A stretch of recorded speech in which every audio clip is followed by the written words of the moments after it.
আজকে আমি ভয়ানক একটা ব্যাপার নিয়ে বক্তব্য শুরু করতে চাই। আমাদের ধর্ম হলো সত্য ধর্ম, আর সত্য সুখবর যেমন প্রদান করে তেমনি সাবধান বাণীও প্রদান করে। আমাদের সকল নবী রাসূলদের, বিশেষত রাসূলুল্লাহ সাল্লাল্লাহু আলাইহি সাল্লামকে আল্লাহ আযজা জাল্লা বর্ণনা করেছেন মুবাশশিরান ওয়া নাযিরান, সুসংবাদদাতা ও সতর্ককারী। যদি কেউ শুধু সুসংবাদ প্রদান করেন তাহলে সে সাবধান বাণীর কথা ভুলে যাবে, আর যদি শুধু সতর্ক করতে থাকেন তাহলে সে এতই হতাশ হয়ে পড়ে যে মনে করে ভালো খবর বলতে আসলে কিছু নেই। বুঝতে পারলেন? আমি চেষ্টা করেছি এই ভারসাম্য রক্ষা করার। যেহেতু এই মাসটি প্রত্যাশার মাস, তাই আমি সুসংবাদের উপর একটু বেশি জোর দিয়েছি। আল্লাহ আযজা জাল্লার প্রতি আমাদের আশা এবং ভালোবাসা বৃদ্ধি করার চেষ্টা করেছি, কিন্তু এই একই সময়ে এর মাঝে একটা ভারসাম্য থাকতে হবে। যদিও আজকের বক্তব্যের শেষ অংশে আসার খবর আছে, কিন্তু শুরু করছি এমন একটা জায়গা থেকে যা অতটা আশাব্যঞ্জক নয়। দেখুন, আমাদের পূর্বের জাতি বনী ইসরায়েলকে আল্লাহ কিতাব দান করেছেন। আমাদের যেমন কোরআন রয়েছে, তাদেরকেও অন্য কিতাব দেওয়া হয়েছিল। কোরআন যাকে বর্ণনা করেছে অন্য কোরআন হিসেবে, অর্থাৎ আগের কিতাব। তারা তাদের কিতাবকে গুরুত্ব দিয়ে গ্রহণ করেনি। তাদের মাঝে বেশ কিছু বিভ্রান্তিমূলক ধারণা গড়ে ওঠে। আমরা যদিও এত ভালো মুসলমান নই, সমস্যা নেই। আল্লাহ যদি আমাদের দোজখে ফেলেনও, সবচেয়ে খারাপ পরিস্থিতিতে আল্লাহ যদি আমাদের জাহান্নামে ফেলেনও, এটা হবে সাপ্তাহিক ছুটির মতো, কয়েকদিন মাত্র। কারণ তিনি আমাদের এতই ভালোবাসেন যে মুসলমানরা শেষমেশ তো জান্নাতে যাবেই। তাই আমরা যদিও জাহান্নামে যাই, সেটা হবে অল্প কিছু দিনের জন্য, সমস্যা নেই। লান তামাসসানান নারু ইল্লা আইয়ামাম মা'দুদাত, গুটি কয়েকদিন ছাড়া আগুন কখনো আমাদের স্পর্শ করবে না, কিছুদিন মাত্র। ব্যাপারটা হলো, জান্নাত জাহান্নামের পূর্বে বিচার দিবস রয়েছে, যেটি একদিনের জন্য, সেটা 1000 বছর লম্বা হবে।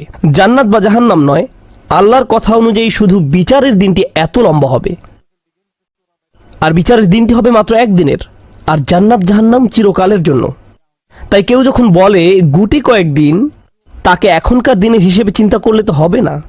বর্তমানে পৃথিবী তার অক্ষ বরাবর ঘুরে, আমরা সূর্যের উদিত হওয়া এবং অস্ত যাওয়া দেখি, কিন্তু কিয়ামতের দিন সূর্য, চাঁদ এবং পৃথিবীর সব কিছুকে ধ্বংস করে নতুন একটা ব্যবস্থাপনা তৈরি করা হবে। তাই আমরা এখন যেভাবে 24 ঘন্টার হিসেব করি, সেভাবে রাত দিনের হিসাব করলে তো চলবে না যখন আখিরাত শুরু হবে। চলুন তাহলে সবার আগে এই ধারণাটি আমাদের মাথা থেকে ফেলে দেই। কোরআনের বহু জায়গায় জাহান্নামের আলোচনা করা হয়েছে, কিন্তু আমি শুধু কোরআন থেকে একটি বর্ণনা আপনাদের সামনে উপস্থাপন করতে চাই। আমার মতে এটি আল কোরআনের জাহান্নামের সবচেয়ে গুরুত্বপূর্ণ বর্ণনা। কোরআনের একজন ছাত্র হিসেবে আমি মনে করি এই বর্ণনাটি জাহান্নাম সম্পর্কে জানার শুরু মাত্র। কেউ যদি এই বর্ণনাটি বুঝতে পারে, তাহলে সে জাহান্নাম সম্পর্কে যথেষ্ট জানে। আয়াতটি শুরু করা হয়েছে এই কথা বলে, ওয়ালা ইন মাসসাতহুম, এমনকি যদিও। যখন আমরা বাংলায় বলি যদি আমি সেখানে যাই, যদি আমি সেখানে যাই, তাহলে তোমার সাথে দেখা হবে। কিন্তু কেউ যখন বলে যদিও আমি যাই, এর মানে হলো যাওয়ার সম্ভাবনা ক্ষীণ। তাই আয়াতটি যদিও দিয়ে শুরু হওয়ার মাধ্যমে এমন কিছু ঘটার সম্ভাবনা কমিয়ে দিয়েছে। এভাবে বলার মাধ্যমে আল্লাহ কোনো কিছুর উপর জোর কমিয়ে দেন।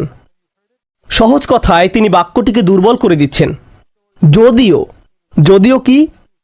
যদিও মাসসাতহুম, যদিও এটা তাদের স্পর্শ করে। আরবিতে মাসসা অর্থ কোনো কিছু যখন আপনাকে সামান্যতম স্পর্শ করে, যেমন কোনো মাছি যখন কোনো মতে স্পর্শ করে, যদি সেকেন্ডের জন্য স্পর্শ করে তখন তাকে বলা হয় মাস। সুতরাং এটা যদি তাদেরকে কোনো মতে স্পর্শ করে 1 সেকেন্ডের জন্য, মাসসাতহুম। এখন কি তাদের স্পর্শ করে? আপনারা হয়তো ভাবছেন আগুন যদি তাদের স্পর্শ করে। আল্লাহ বলছেন নাফহাতুন, একটা হালকা বাতাস যদি তাদের স্পর্শ করে। চলুন এই বাতাস নিয়ে একটু আলোচনা করা যাক। আরবিতে নাফহাতুন বলতে বোঝায় দরজা বন্ধ করলে যখন সামান্য একটু বাতাস এসে পড়ে, পর্দা নড়ে ওঠে, অথবা কেউ জানালা বন্ধ করলে যেভাবে হালকা বাতাসে পর্দা নড়ে ওঠে। এই বাতাসের যা বাহির থেকে ভেতরে আসে বা ভেতর থেকে বাহিরে যায়, দুই ধরনের আছে। একটি হলো লাফহা, লাম যোগে, আরেকটি হলো নাফহা।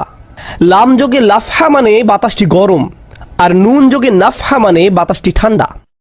আল্লাহ বলছেন এমনকি যদি ঠান্ডা বাতাস তাদেরকে স্পর্শ করে, যদি ঠান্ডা বাতাস তাদেরকে স্পর্শ করে তোমার প্রতিপালকের শাস্তি থেকে। তিনি এই আয়াতে জাহান্নাম কাউকে স্পর্শ করার কথা বলছেন না। তিনি এই আয়াতে আগুন কাউকে স্পর্শ করার কথা বলছেন না। তিনি এমনকি গরম বাতাস কাউকে স্পর্শ করার কথাও বলছেন না। তিনি আগুনের ঠান্ডা অংশের কথা বলছেন, আর এটা আপনাকে চিরকালের জন্য স্পর্শ করছে না। প্রসঙ্গত আমরা ফিজিক্সে পদার্থের 3টি অবস্থার কথা শিখেছি: সলিড, লিকুইড এবং গ্যাস। সলিড বা কঠিন কিছু যদি স্পর্শ করে আমরা তা অনুভব করতে পারি। এই মুহূর্তে গ্যাস আমাদেরকে স্পর্শ করছে, বাতাস এখন আমাদেরকে স্পর্শ করছে, আমরা এটা অনুভব করি না। আর এই আয়াতে আল্লাহ বর্ণনা করছেন কি তাদের স্পর্শ করছে? বাতাস তাদেরকে স্পর্শ করছে। কোন ধরনের বাতাস? অপেক্ষাকৃত গরম বাতাস নাকি ঠান্ডা বাতাস? ঠান্ডা বাতাস। ঠান্ডা বাতাস কোনো রকম তাদেরকে স্পর্শ করছে। এই আয়াতের সবচেয়ে উল্লেখযোগ্য বিষয় হলো, আমি একটু আগে নাফহা এবং লাফহার কথা বলেছিলাম। অন্য কথায় তারা এখনো জাহান্নামে প্রবেশ করেনি, তারা এর দিকে অগ্রসর হচ্ছে। আর জাহান্নামের অপেক্ষাকৃত ঠান্ডা বাতাস এসে কোনো মতে তাদেরকে স্পর্শ করলো, তখন তাদের প্রতিক্রিয়া কি? চিৎকার করে বলে উঠবে, ইয়া ওয়াইলানা, হায়, সবচেয়ে কঠিনতম শাস্তি আমাদের জন্য শুরু হয়ে গেছে। ইন্না কুন্না যালিমিন, আমরা সব সময় অপরাধী ছিলাম। তারা সাথে সাথে তাদের সব অপরাধ স্বীকার করবে। যে কারণে এই আয়াতটি আমি সংক্ষেপে আপনাদের নিকট উপস্থাপন করলাম। প্রথমত, এই আয়াতে আল্লাহ জাহান্নামের শাস্তির অভিজ্ঞতা বর্ণনা করছেন না। আল্লাহ সকল বিশ্বাসীকে জাহান্নামের আগুন থেকে মুক্ত রাখুন। কিন্তু আল্লাহ এখানে বর্ণনা করছেন এমনকি জাহান্নামের আগুনের কাছে গেলে এবং ক্ষণিকের জন্য এর বাতাসের সামান্য স্পর্শ লাগলে একজন মানুষ চিন্তা করা শুরু করবে এর চেয়ে আর ভয়ঙ্কর কোনো শাস্তি হতে পারে না। এজন্যই আল্লাহ দোজখের আগুন সম্পর্কে বলছেন, ইন্নাহা সাআত মুস্তাকাররা ওয়া মুকামা, নিশ্চয়ই তা অবস্থানস্থল ও আবাসস্থল হিসাবে কতই না নিকৃষ্ট। অল্প এবং বেশি যে কোনো সময়ের জন্য ওটা কত নিকৃষ্ট জায়গা।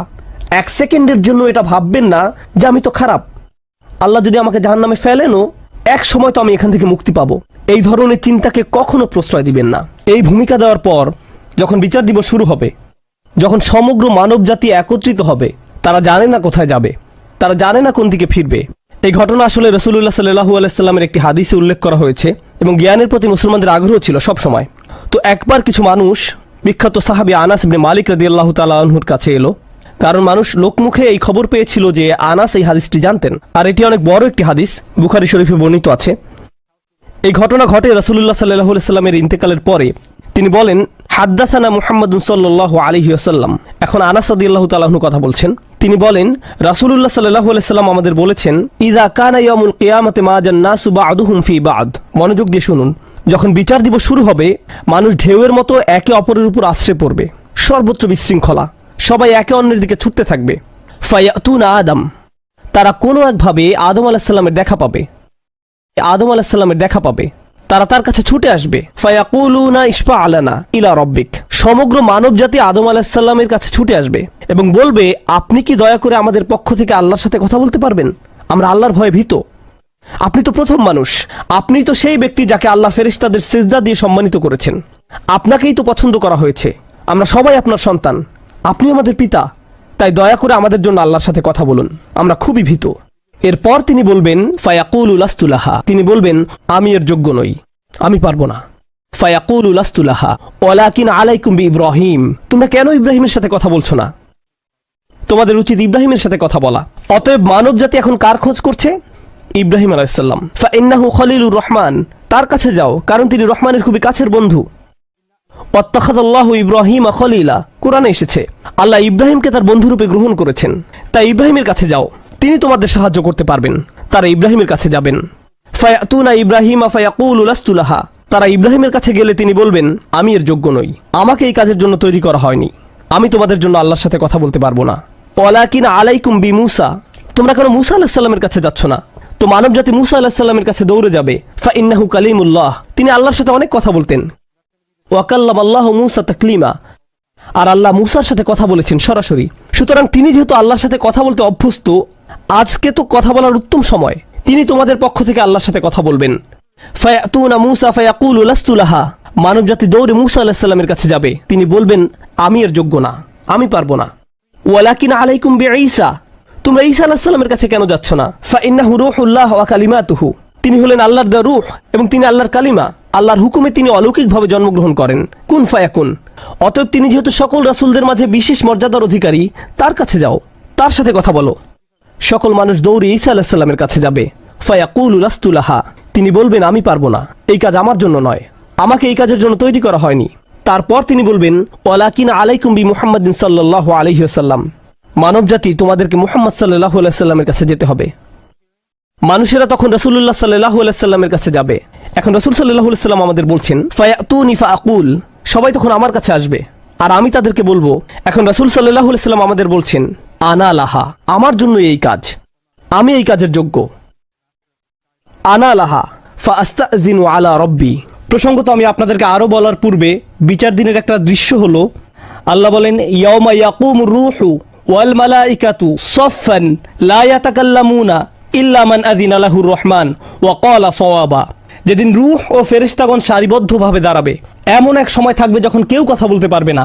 এমন এক ধরনের নীরবতা, এমন নীরবতা বিরাজ করবে যার কথা মানবজাতি কোনোদিন শোনেনি। এমন ধরনের নীরবতার অস্তিত্ব কখনো কোনোদিন ছিল না। সেই রকম পিনপতন নীরবতায় আল্লাহ বলেন, লা ইয়াতাকাল্লামুন, কেউ কথা বলতে পারবে না, ইল্লা মান আযিনা লাহুর রহমান, দয়াময় আল্লাহ যাকে অনুমতি দিবেন সে ব্যতীত। আর তিনি হলেন মুহাম্মদুর রাসূলুল্লাহ সাল্লাল্লাহু আলাইহি সাল্লাম। তিনি এমন সময় আল্লাহর কাছে আসবেন যখন সৃষ্টির কারো একটি শব্দ করারও অনুমতি থাকবে না, সৃষ্টির কারো কোনো আওয়াজ শোনা যাবে না। তিনি আল্লাহর সামনে এসে আল্লাহর কাছে কথা বলার অনুমতি চাইবেন। ফায়ুযানু লি, তিনি বলেন আমাকে কথা বলার অনুমতি দেওয়া হবে। ওয়ায়ুলহিমুনি মাহামিদা আহমাদাহু বিহা লা ইয়াহদুরুনিল আন, সেই দিন আল্লাহ আমাকে স্পেশাল একটি দোয়ার মাধ্যমে তার প্রশংসা, তার কৃতজ্ঞতা করা শেখাবেন, যেটি বিচার দিবসে আমাকে দেওয়া হবে, যা এর পূর্বে কাউকে দেওয়া হয়নি, কোনো সৃষ্টিকে দেওয়া হয়নি। এক স্পেশাল ওয়াহি রাসূলুল্লাহ সাল্লাল্লাহু আলাইহি সাল্লামকে দেওয়া হবে বিচার দিবসে, যা কোনো সৃষ্টিকে দেওয়া হয়নি। আর তিনি সেই দিন সে স্পেশাল উপায়ে আল্লাহর প্রশংসা করবেন, লা ইয়াহদুরুনিল আন, আর সেই ওহী এখনো আমার কাছে আসেনি, সেই দোয়া এখনো আমি জানি না। ফা আহমাদাহু বিতিলকাল মাহামিদ, তারপর আমি আল্লাহর দেওয়া সেই স্পেশাল বাক্যগুলোর মাধ্যমে আল্লাহর প্রশংসা করব। ওয়া আখিরু লাহু সাজিদান, আমি সেই বাক্যগুলো উচ্চারণ করার পর আল্লাহর সমীপে সিজদায় অবনত হব। কিয়ামতের দিনে দৃশ্যপটে রাসূলুল্লাহ সাল্লাল্লাহু আলাইহি সাল্লাম এমন জায়গায় থাকবেন, এই অবস্থাকে বলা হয় মাকাম মাহমুদা, একটা স্টেশন, অথবা বলতে পারেন এমন একটা স্টেজ যা প্রশংসিত, আর মানবজাতি সেটা প্রত্যক্ষ করবে। আমরা সবাই এটা দেখতে পাবো। আমরা সবাই তখন নিশ্চুপ থাকব, আর তিনি সিজদায় পড়ে যাবেন। তিনি যখন সিজদায় পড়ে যাবেন তখন আল্লাহ আজ্জা ওয়া জাল্লা তার সাথে কথা বলবেন। এতক্ষণ তিনি আল্লাহর সাথে কথা বলছিলেন, এখন আল্লাহ আজ্জা ওয়া জাল্লা তার সাথে কথা বলবেন। তিনি কি বলবেন? ইয়া মুহাম্মদ ইরফা রাসাকা, তিনি বলবেন মুহাম্মদ তোমার মাথা উত্তোলন করো। ওয়াকুল, বলো, ইউসমা আলাকা, তোমার কথা শোনা হবে। শুধু যে আল্লাহ তার কথা শুনবেন তা নয়, বরং বিচার দিনে উপস্থিত সবাই তার কথা শুনতে পাবে। ইউসমা আলাক, তারপর আল্লাহ বলেন, ওয়াসাল তুতা, চাও তোমাকে দেওয়া হবে, তুমি যা চাও দেওয়া হবে। কিয়ামতের দিন আল্লাহর একটি সৃষ্টি কেমন পজিশনে থাকলে আমরা সবাই যখন আল্লাহর নিকট ভিক্ষা চাচ্ছি, আতমিম লানা নূরানা ওয়াগফির লানা, হে আমাদের পালনকর্তা, আমাদের নূরকে পূর্ণ করে দিন এবং আমাদেরকে ক্ষমা করুন, এই কথা বলে আমরা আল্লাহ আজ্জা ওয়া জাল্লার কাছে কাকুতি মিনতি করতে থাকব। আর এখানে আল্লাহ তার এই সৃষ্টিকে বলছেন, তুমি চাও, তুমি যা চাও আমি দিব, সাল তুতা। এই হলো আমাদের রাসূল সাল্লাল্লাহু আলাইহি সাল্লাম। তারপর আল্লাহ বলবেন, ওয়াশফা, তুমি যদি কারো পক্ষ থেকে কথা বলতে চাও, তুমি যদি কারো ব্যাপারে সুপারিশ করতে চাও, যাও সুপারিশ করো। তুশাফা, আমি তোমাকে অন্য মানুষদের পক্ষ হয়ে কথা বলার অধিকার দিলাম। তুশাফা, এই গ্যারান্টি আল্লাহ তার রাসূল সাল্লাল্লাহু আলাইহি সাল্লামকে দিয়েছেন। ফাকুলু ইয়া রব, তখন আমি বলবো ইয়া রব, উম্মতি উম্মতি, তিনি সর্বসাকুল্যে এই কথা বলবেন, এটাই তার সম্পূর্ণ বাক্য, আমার উম্মাহ আমার উম্মাহ, আমার মানুষ আমার মানুষ। কিয়ামতের দিন সবাই বলবে, নাফসি নাফসি, আমি নিজে আমি নিজে আমি নিজে। আল্লাহর নবীরা যারা মানুষকে আল্লাহর দ্বীনে আনার জন্য দিবারাত্রি পরিশ্রম করে গিয়েছেন, যেমন ইব্রাহিম আলাইহিস সালাম, যার এই দুনিয়ায় থাকাকালীন সময়ে শুধু একটাই উদ্বেগ ছিল মানুষের মুক্তি, বিচারের দিনে তিনি বলবেন, না, যাও অন্য কোথায় যাও, যাও মুসার সাথে কথা বলো। মুসা আলাইহিস সালাম, যিনি বনি ইসরাইল নিয়ে চিন্তিত ছিলেন, তিনি বলবেন, না, যাও ঈসার সাথে গিয়ে কথা বলো। আর আমাদের রাসূল সাল্লাল্লাহু আলাইহি সাল্লাম বলবেন, প্রসঙ্গত কোরআনে কিয়ামত দিবসের যে ভয়াবহতার কথা বর্ণনা করা হয়েছে তা একবার চিন্তা করে দেখুন। ইয়াউমা তারাউনাহা তাযহালু কুল্লু মুরদিআতিন আম্মা আরদাআত, প্রত্যেক মা যে তার বাচ্চাকে দুধ খাওয়াচ্ছে তার বাচ্চাকে ফেলে দিবে যেন সে কিছুই না। ইয়াফিরুল মারউ মিন আখিহি ওয়া উম্মিহি ওয়া আবিহি, সেদিন মানুষ তার ভাইয়ের কাছ থেকে পালাবে, মায়ের কাছ থেকে পালাবে, বাবার কাছ থেকে পালাবে। ওয়া সাহিবাতিহি ওয়া বানিহি, তার স্ত্রীর কাছ থেকে পালাবে, ছেলেমেয়ের কাছ থেকে পালাবে। আপনাদের কেউ কেউ হয়তো ইতিমধ্যে স্ত্রীর কাছ থেকে পালিয়ে বেড়ান, তাই আপনাদের কাছে হয়তো এটা অতটা ভীতিপ্রদ নয়। এই আয়াত হয়তো আপনার জন্য ভয়ের নয়, কেউ কেউ ভাবছে অবশেষে। যাই হোক, সমস্ত গুরুত্বের সাথে সেই দিন সবাই কাকে নিয়ে উদ্বিগ্ন থাকবে?